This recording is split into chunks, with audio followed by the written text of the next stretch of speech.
बुनियादी ढांचे, वैज्ञानिक नवाचारों और इंजीनियरिंग के चमत्कारों के लिए उड़ान भरेंगे। शानदार ढोला सादिया सेतु।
तो भैया जी फ़िलहाल बारिश का मौसम हो रहा है और इस मौसम में हम आए हैं प्रधानमंत्री संग्रहालय। तो चलते हैं पहले अंदर और फिर दिखाते हैं आपको क्या है देखने लायक। तो प्रधानमंत्री संग्रहालय के साथ नेहरू तारामंडल है, आप चाहें तो यहाँ भी घूम सकते हैं।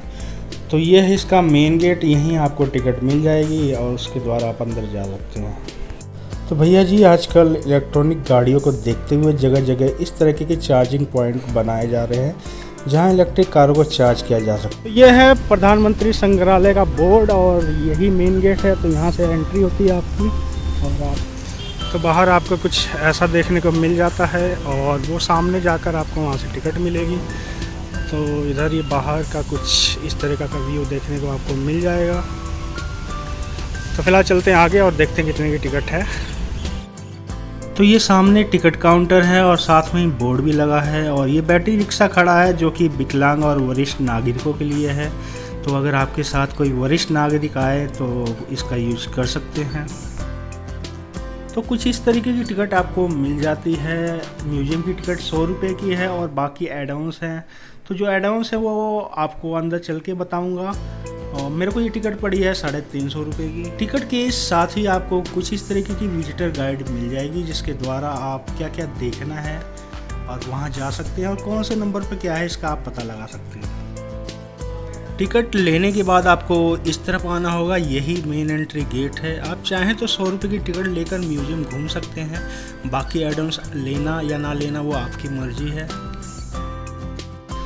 तो ये है यहाँ का एंट्री गेट। अंदर घुसते ही आपको कुछ इस तरीके का व्यू दिखाई देगा और अंदर का व्यू आप सच में देखें तो बहुत ही ज़्यादा सुंदर है। तो एंट्री के साथ ही आपको ये नक्शा दिखाई देगा जो कि इस म्यूजियम का नक्शा है। फ़िलहाल हम इस तरफ हैं और हमें उस नई बिल्डिंग की तरफ जाना होगा जहां आपको कई नई चीज़ें देखने को मिलेंगी। तो अंदर का व्यू आपको कुछ इस तरह का दिखाई देता है, बहुत ही सुंदर व्यू है।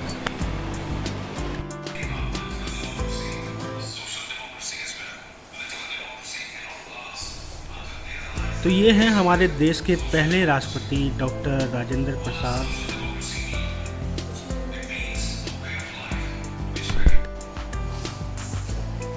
तो हमारा संविधान कैसे बना इसकी सारी जानकारी आपको पहले ही फ्लोर पर देखने को मिल जाएंगी। यहाँ संविधान से जुड़ी बहुत सारी चीज़ें लिखी हुई हैं, साथ ही उनकी वीडियो हैं जो आप देख सकते हैं और उनके बारे में जान सकते हैं। राजेंद्र प्रसाद संविधान सभा के अध्यक्ष चुने गए जो बाद में भारत के पहले राष्ट्रपति बने। 13 दिसंबर 1946 को पंडित जवाहरलाल नेहरू ने संविधान सभा में उद्देश्य प्रस्ताव प्रस्तुत किया। तो यहाँ संविधान में जितने भी संशोधन हुए हैं उनके बारे में बताया गया है। तो ग्राउंड में आपको कई सारी चीज़ें देखने को मिल जाती है। उसके बाद आपको फर्स्ट फ्लोर पे जाना पड़ेगा और फर्स्ट फ्लोर पे आपको बहुत सारी चीज़ें, उसके बाद सेकंड फ्लोर है। तो सारे फ्लोर को घूमते हुए आपको देखना होगा तो ही आप जान पाएंगे यहाँ क्या क्या है। म्यूजियम के इस फ्लोर पे आपको पंडित जवाहरलाल नेहरू से जुड़ी बहुत सारी चीज़ें देखने को मिल जाती हैं। उनका जन्म कब हुआ, उनकी पढ़ाई कैसे हुई, उनके जीवन की तमाम चीज़ें यहाँ लिखी हुई हैं, साथ ही उनकी वीडियो भी बनी हुई है, तो आप वीडियो में भी देखकर जान सकते हैं। इसके अलावा उन्होंने जीवन में क्या क्या उपलब्धियाँ हासिल की, उनको क्या क्या अवार्ड मिले, तो वो सारी चीज़ें यहाँ आपको देखने को मिल जाएंगी। इसी कक्ष के साथ ही आपको विभाजन कक्ष दिखाई देगा, जहाँ नेहरू जी की कई सारी स्मृतियाँ रखी हुई हैं। तो अंदर आप जाते हैं तो आपको सबसे पहले नेहरू जी की कुछ फ़ोटोग्राफ देखने को मिल जाएंगे, उसके बाद उनकी जैकेट देखने को मिलेगी, उनकी ग्लव्स हैं, साथ ही उनके बैट वगैरह रखे हुए हैं। तो बहुत सारी चीज़ें जो नेहरू जी की है वो इस वाले कक्ष में रखी हुई हैं, तो आप आकर इन्हें पूरा देख सकते हैं और साथ ही उसके बारे में जान भी सकते हैं।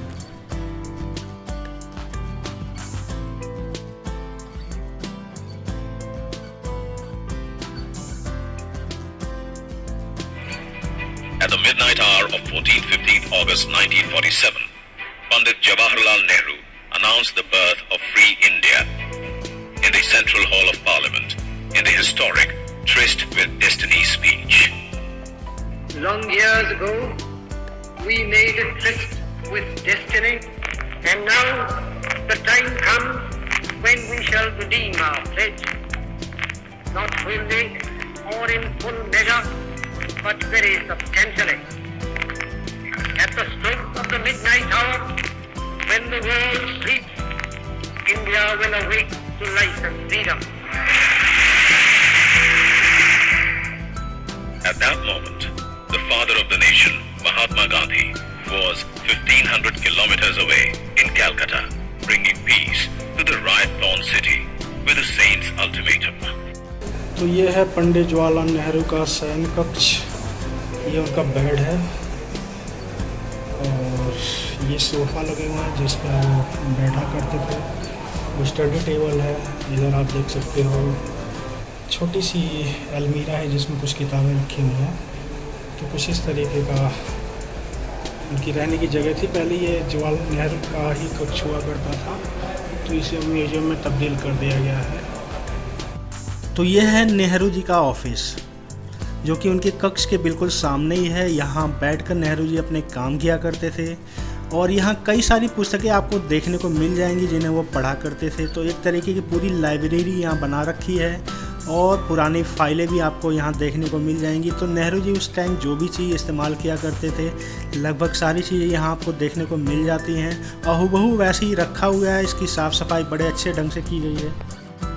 कक्ष के अगली तरफ आपको ये मीटिंग हॉल मिल जाएगा, जहाँ कई सारी चीज़ें सजाई हुई हैं। हाथी का दांत आप देख सकते हो, बहुत ही पुराना है। इसके साथ ही आप देख सकते हो यहाँ सोफ़े वगैरह लगे हुए हैं। तो ये मीटिंग पॉइंट हुआ करता था, यहाँ लोग वेटिंग किया करते थे कि नेहरू जी आएंगे तो उनसे जो भी वार्तालाप करनी होगी वो यहाँ बैठकर की जाती थी। और ये रूम भी आप देख सकते हो बहुत अच्छे ढंग से सजाया हुआ है, बहुत अच्छे ढंग से रखा हुआ है।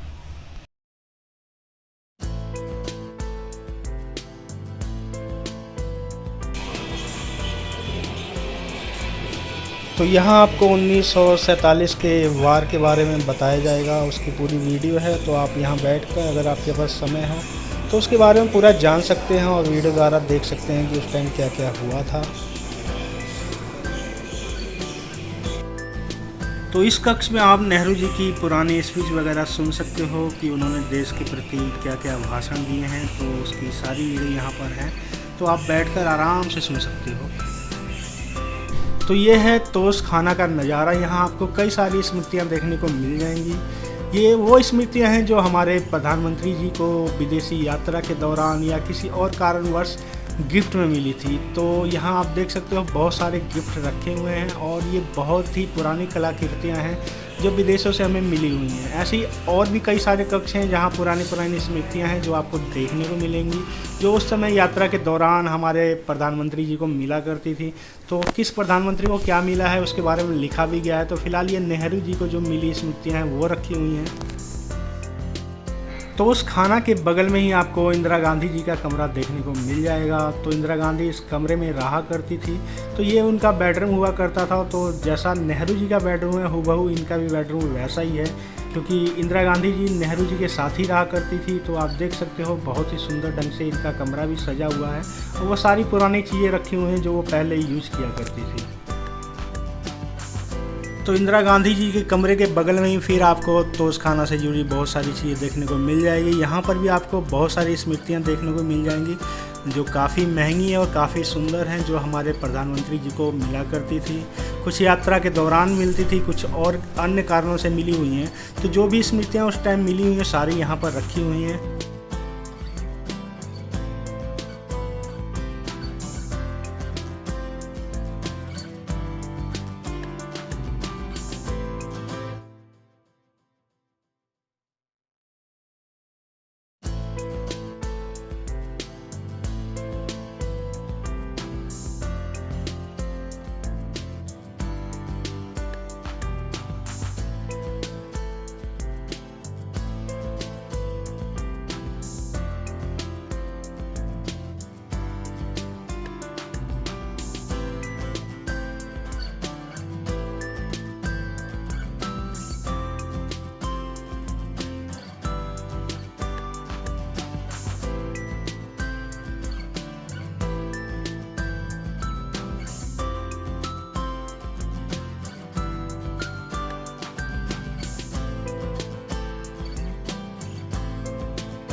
तो ये है भारत रत्न जो कि नेहरू जी को मिला था।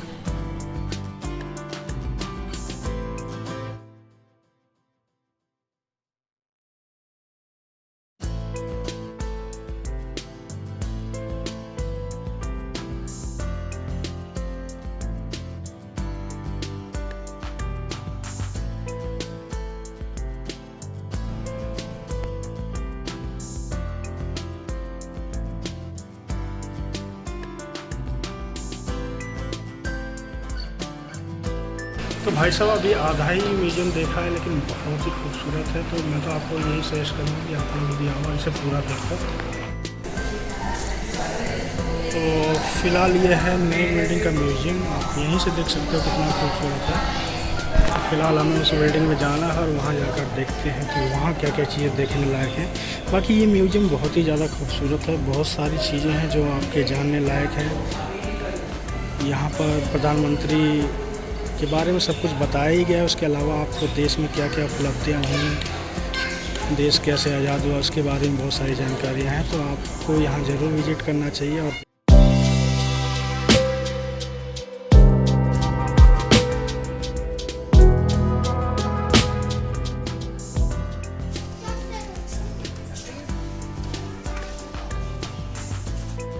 तो ये है नए वाले म्यूजियम का प्रवेश द्वार। तो नई बिल्डिंग में जाने के लिए यहाँ से जाना पड़ता है और नई बिल्डिंग में आपको बहुत सारी चीज़ें देखने को मिलती हैं। तो एंट्री करते ही आपको पहले रिसेप्शन देखने को मिल जाएगा और रिसेप्शन के साथ ही आपको कई सारी चीज़ें देखने को मिल जाएंगी। तो बीच में आपको ये अशोक चक्र लगा दिखाई देगा, जहाँ आपको कई सारे लोग सेल्फी लेते हुए नज़र आ जाएंगे। इसके आसपास का नज़ारा बहुत ही ज़्यादा खूबसूरत है, जो आपको कहीं ना कहीं अपनी ओर ज़रूर आकर्षित करेगा।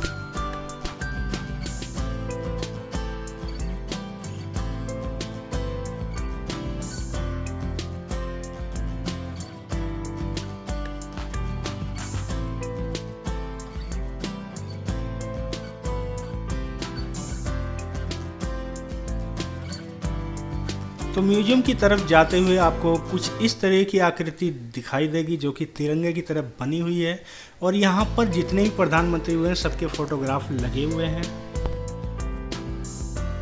तो यहाँ भारत के जितने भी प्रधानमंत्री हुए हैं उनकी सबकी फ़ोटो लगी हुई है। तो आप चाहें तो किसी के साथ भी अपनी फ़ोटो खिंचवा सकते हैं। बाकी अंदर आपको जो एडवांस लिए हैं उसका फ़ायदा क्या है वो देखने को मिलेगा।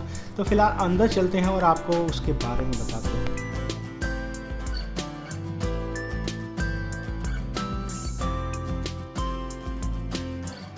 तो इस म्यूजियम का सबसे पहला कक्ष यूनिटी ऑफ इंडिया का है, जहां आपको यूनिटी ऑफ इंडिया के बारे में बताया जाता है। और यहाँ बहुत बड़ा प्रोजेक्टर लगा है जहाँ आप बैठकर यूनिटी ऑफ इंडिया के बारे में जान सकते हैं। उस समय के क्या क्या कारण थे, क्यों और कैसे क्या क्या एक्शन लिए गए, उसके बारे में पूरी जानकारी यहाँ दी गई है।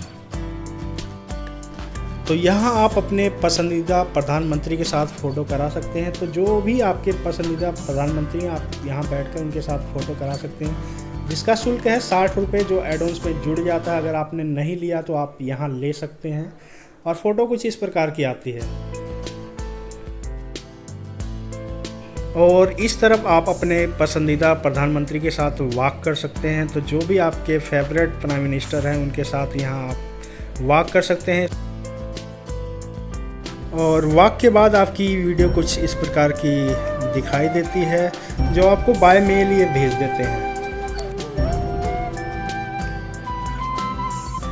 और यहीं बगल में एक बोर्ड है जहां आप क्विज वगैरह खेल सकते हैं। तो जो भी आपके आंसर हों, ABCD, आप वहां खड़े होकर उसका आंसर दे सकते हैं। तो यहाँ आपको प्रधानमंत्री द्वारा एक लेटर मिलता है जो उन्हीं के हस्ताक्षर किए हुए होते हैं। तो आप अपने किसी भी पसंदीदा प्रधानमंत्री द्वारा लेटर ले सकते हैं और उनके हस्ताक्षर और आपका नाम उन्हीं की राइटिंग में लिखा होगा, और जिसका शुल्क 20 रुपये है। और वीकेंड में शायद चार्ज बढ़ जाते हैं। प्रिंटिंग के बाद लेटर कुछ आपको इस प्रकार का दिखाई देगा। ये है लाल बहादुर शास्त्री की साइन, और ये मेरे फेवरेट प्राइम मिनिस्टर। तो ये है फीडबैक वॉल, जहां आप अपनी फीडबैक लिख सकते हैं। तो फीडबैक लिखने के लिए सबसे पहले आपको कैमरे पे क्लिक करना होगा। तो कैमरे पे क्लिक करने के साथ ही आपकी एक फ़ोटो आ जाती है, और उसके बाद आप अपना मैसेज लिख सकते हैं। तो जो भी आप मैसेज लिखेंगे, वो मैसेज सीधा जाके वॉल पर दिखाई देगा। तो हम कुछ इस तरह का अपनी फ़ोटो लेते हैं, और उसके बाद हम अपना मैसेज टाइप करेंगे।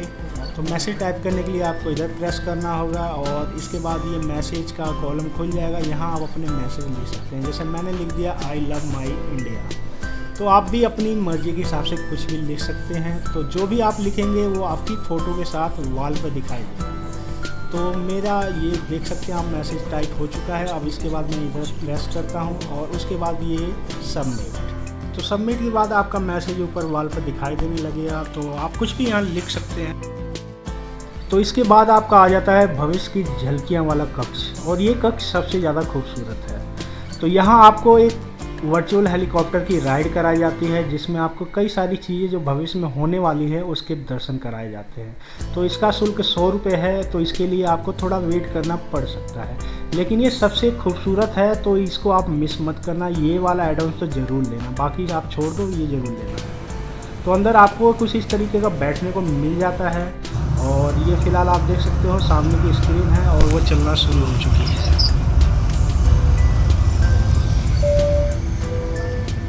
स्वागत है देवियों और सज्जनों, बालकों एवं बालिकाओं।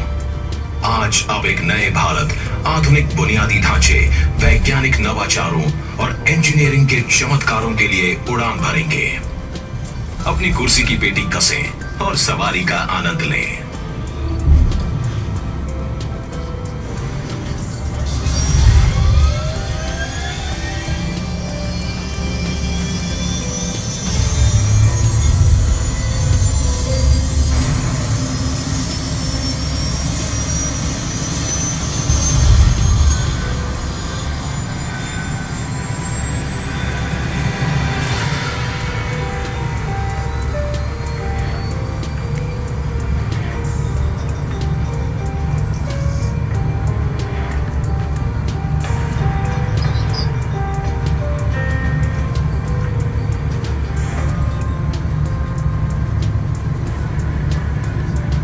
ये है शानदार ढोला सादिया सेतु।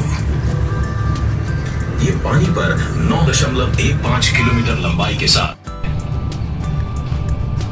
असम और अरुणाचल प्रदेश को जोड़ने वाले इस पुल ने यात्रा की दूरी 165 किलोमीटर कम कर दी है।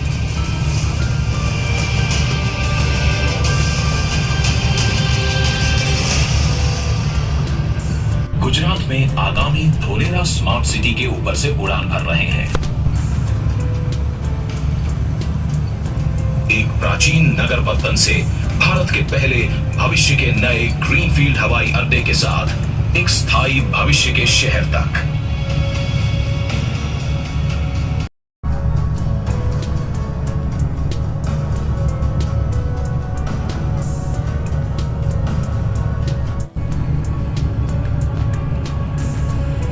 जम्मू और कश्मीर में चिनाब सेतु देखें, जो दुनिया का सबसे ऊंचा रेलवे आर्च ब्रिज है।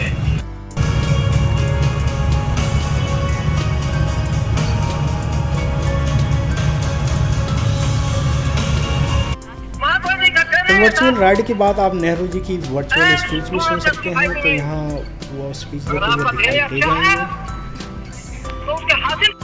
तो इसी कक्ष के पास ही टाइम मशीन कक्ष है, जहाँ आप भारत को 1947 के बाद जो हुआ सारी चीज़ें यहाँ देख सकते हैं। और यहाँ बैठकर आपको काफ़ी समय लग सकता है, तो आपके समय हो तो ही ये देखें, नहीं तो ऊपर भी देखने को आपको बहुत सारी चीज़ें मिल जाती हैं। तो आप फिलहाल जाके ऊपर का म्यूजियम देख सकते हैं, नहीं तो यहाँ आपको कम से कम 30 से 35 मिनट लग जाएंगे।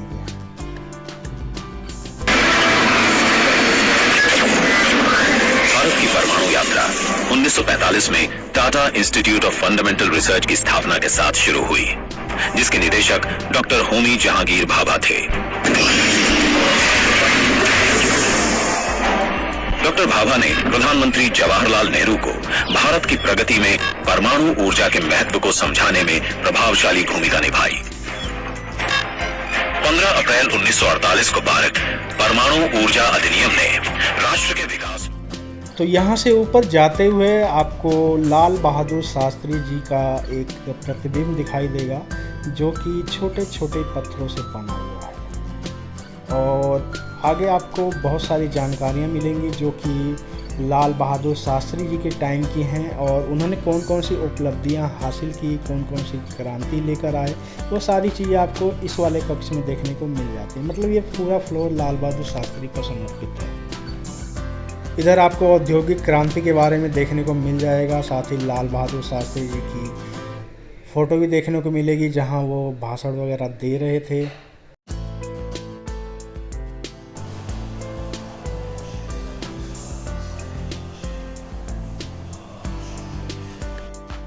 तो यहाँ आपको जय जवान जय किसान लिखा हुआ मिल जाएगा, जो कि शास्त्री जी का नारा हुआ करता था। से विकास करना है। दूसरा मसला ये है कि अनाज की अपनी ज़रूरत को हम खुद पूरा कर सकें। खेती को तो हमें महत्व देना ही है। और शास्त्री जी से जुड़ी बहुत सारी चीज़ें यहाँ देखने को मिल भी जाएंगी, और बहुत सारे उनके स्पीचेस वगैरह भी हैं जो आप बैठकर आराम से सुन सकते हैं।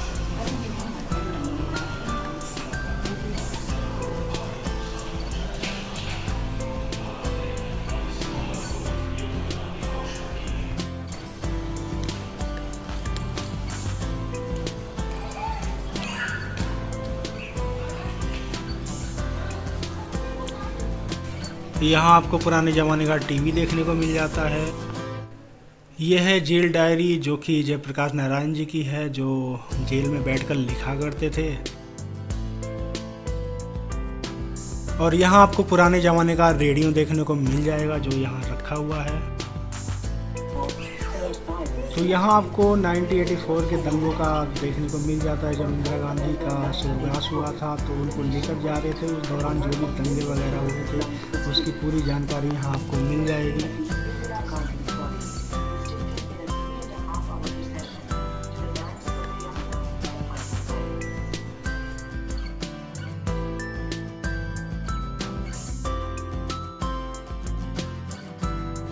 यहाँ आपको शास्त्री जी की चीज़ें मिल जाएंगी, उनकी माला, उनका पर्सनल पेन, उनकी पर्सनल डायरी, जो कि यहाँ आपको देखने को मिल जाती है। साथ ही उनकी टोपी भी रखी हुई है।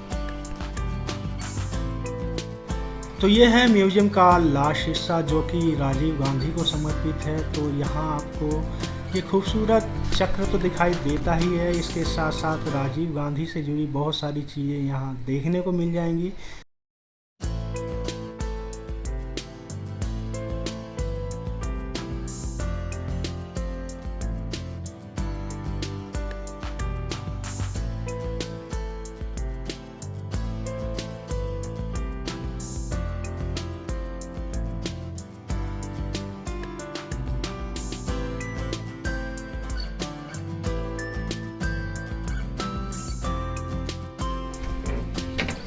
तो यहाँ आपको ये पुराना टेलीफोन देखने को मिल जाएगा, जो कि काफ़ी पुराना है। अगर आप इस पर 1 और 2 नंबर डायल करते हैं तो वीडियो शुरू हो जाएगी, जो इसके बारे में बताना चालू कर देती है। तो तो भारत में पहला कंप्यूटर लाने वाले राजीव गांधी थे। तो यहाँ आप देख सकते हैं कुछ पुराने कंप्यूटर भी रखे हुए जो अभी चालू हैं। अक्टूबर 1984 को बंगाल में एक राजनीतिक रैली को संबोधित करते हुए श्री राजीव गांधी को एक दर्दनाक संदेश मिला। प्रधानमंत्री इंदिरा गांधी की हत्या कर दी गई है। वे विशेष विमान से तुरंत दिल्ली लौट आए। त्रासदी के कुछ घंटों के भीतर ही कांग्रेस संसदीय बोर्ड ने श्री राजीव गांधी को सर्वसम्मति से प्रधानमंत्री इंदिरा गांधी के उत्तराधिकारी के रूप में नामित किया। राष्ट्रपति ज्ञानी जैल सिंह ने 31 अक्टूबर 1984 की शाम 6:45 पर उन्हें प्रधानमंत्री पद की शपथ दिलाई। I, Rajiv Gandhi, do solemnly affirm that I will bear true faith and allegiance. 41 साल के श्री राजीव गांधी देश के सर्वाधिक युवा प्रधानमंत्री थे।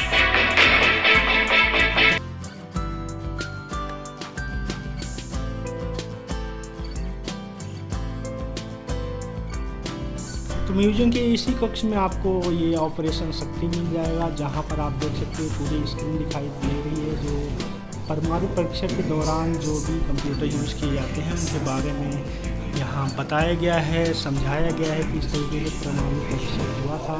साथ ही आपको एक क्लिप मिल जाएगी देखने को जहाँ आपको पूरा कैसे परीक्षण हुआ था और क्या क्या चीज़ें उस समय हुई थी, सारी चीज़ें यहाँ बताई गई हैं। आप ये देख सकते हो कुछ मशीनें भी रखी हुई हैं, उसी की हूबहू नकल रखी गई है। तो इस क्लिप में आपको दिखाया जाएगा कि परमाणु परीक्षण कैसे हुआ था, उस समय जो धरती किस प्रकार हिली थी वो पूरी जानकारी यहाँ दी गई है। तो जो ये स्टैंड बनाया गया है तो जैसे ही बम फटेगा ये आप देख सकते हो पूरा हिलेगा। तो नीचे का जो स्टैंड है वो पूरा हूबहू ऐसे ही हिलता है जो उस समय धमाके के दौरान हिला होगा। तो आपको इसका थोड़ा बहुत आभास यहाँ हो जाएगा। तो नीचे का आप ये देख सकते हो स्टैंड जो है ये पूरा हिलने लगता है। यह है अटल बिहारी वाजपेयी का बैच, ये उनकी वॉच HMT की, ये उनका पर्सनल पेन था और ये उनका चश्मा।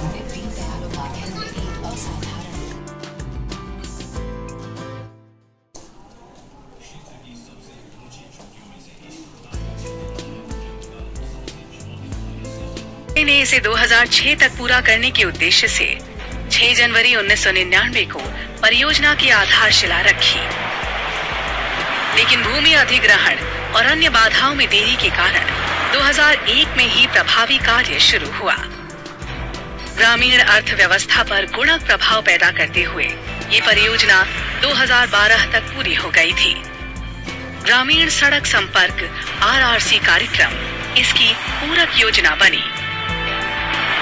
स्वर्णिम चतुर्भुज योजना से प्रमुख व्यापारिक केंद्रों के जुड़ने से देश भर में नए व्यवसाय शुरू हुए। तो यह है कारगिल की मिट्टी और पत्थर जो कि युद्ध के बाद यहाँ लाकर रखा गया था और यहाँ उस युद्ध के बारे में पूरी जानकारी दी गई है। तो आपके पास समय हो तो पूरा यहाँ बैठकर सुनें।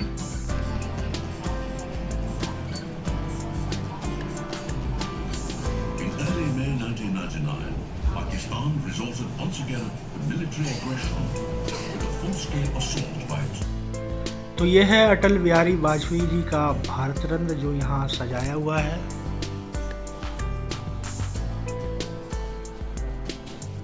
तो इसी के साथ इस म्यूज़ियम का ये वाला हिस्सा ख़त्म होता है। तो ये म्यूज़ियम घूमने में आपको कम से कम 2 या 3 घंटे लग जाते हैं। अगर आप और अच्छे से घूमते हैं तो 4 से 5 घंटे लग जाएंगे। तो बात करें यहाँ के टॉयलेट की तो बहुत ही साफ़ सुथरे टॉयलेट हैं। तो आपको यहाँ कोई भी असुविधा नहीं होने वाली है। तो आप आसानी से यहाँ आ सकते हैं।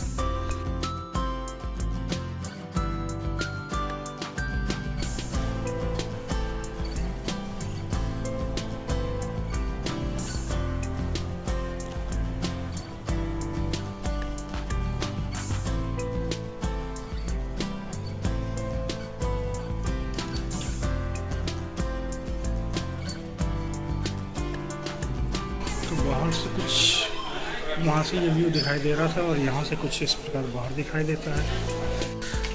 तो पहले हम आए थे यहाँ से, फिर इसके अंदर घुसे, फिर यहाँ से ऊपर होते हुए ये सारा घूमते हुए वापसी जा रहे हैं कैफेटेरिया। तो ये है यहाँ का कैफेटेरिया जो कि काफ़ी सुंदर दिखाई दे रहा है और बैठने के लिए भी काफ़ी अच्छी जगह बनाई गई है। तो भैया जी इसी के साथ वीडियो का यही करते हैं, तो मिलते हैं फिर अगली वीडियो में। वीडियो अच्छी लगी हो तो प्लीज़ लाइक और शेयर ज़रूर करें और साथ ही चैनल पर नए हैं तो सब्सक्राइब करना बिल्कुल ना भूलें। मिलते हैं फिर अगली वीडियो में, तब तक के लिए गुड बाय, टेक केयर।